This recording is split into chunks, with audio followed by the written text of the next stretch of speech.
আপনি আল্লাহর কাছে নির্দিষ্ট, তিনি আপনাকে বিশেষভাবে ব্যক্তিগতভাবে চিনেন। কোনো ডাক্তার আপনার নাম মনে রাখতে পারবে না যদি তাকে দিনে 100টা রোগী দেখতে হয়। সে এভাবে বলে চেষ্টা করবে, মুহাম্মদ কেমন আছো, চলে এসো।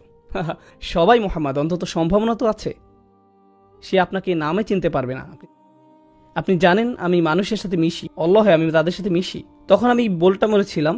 একজন বয়স্ক ব্যক্তি আমার কাছে এলেন, বললেন, বেটা কেমন আছো? আমার মনে পড়ে তুমি খুব ছোট ছিলে, তখন মসজিদের ভিতর ছোটাছুটি করতে। আমি তখন মনে মনে ভাবছি, হায় আমি তো টেক্সাসে থেকে। কিন্তু মুখে বললাম, জি আমার মনে আছে। আমি কথা চালিয়ে গেলাম। আল্লাহ আজ্জা ওয়া জাল্লা নির্দিষ্ট রূপ পর্যন্ত চিনেন। আপনি হয়তো বলবেন, কোম্পানির সিইও কিভাবে আমার নাম জানবে? আমি তো শুধুই একজন নিরাপত্তা কর্মী। তার অবস্থান কত উঁচুতে আর আমি কত নিচু পর্যায়ে। কিভাবে একজন প্রেসিডেন্ট তার দেশের একজন অধিবাসীকে চিনবে? কিভাবে এটি সম্ভব? আপনারা সবাই যদি আমার কাছে এসে নিজেদের নাম বলেন, আমার কি মনে থাকবে?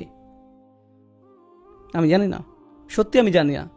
কারো কাছে যদি আমার ফোন নাম্বার থাকে, প্লিজ কেউ ফোন নাম্বার নেবেন না, কিন্তু যদি থেকে থাকে, যদি আমাকে একটা SMS পাঠান আর আমার কাছে নাম্বারটি সেভ করা নেই, আমি কি জানবো এটা কে পাঠিয়েছে? আমি জানবো না কে পাঠিয়েছে। যখন আপনি আল্লাহকে ডাকেন, আল্লাহ বিশেষভাবে আপনাকে জানেন এবং তিনি তৎক্ষণাৎ আপনাকে সাড়া দিতে চান। তিনি আপনার সাথে তখনই নতুন সম্পর্ক শুরু করতে চান। গতকাল যা হয়েছে তা হয়ে গেছে, আজ থেকে শুরু করুন। আপনি আজই মুসলিম হয়ে উঠুন। আজ থেকেই আল্লাহকে ডাকতে থাকুন। উজিবু দাওয়াতাদ দাঈ।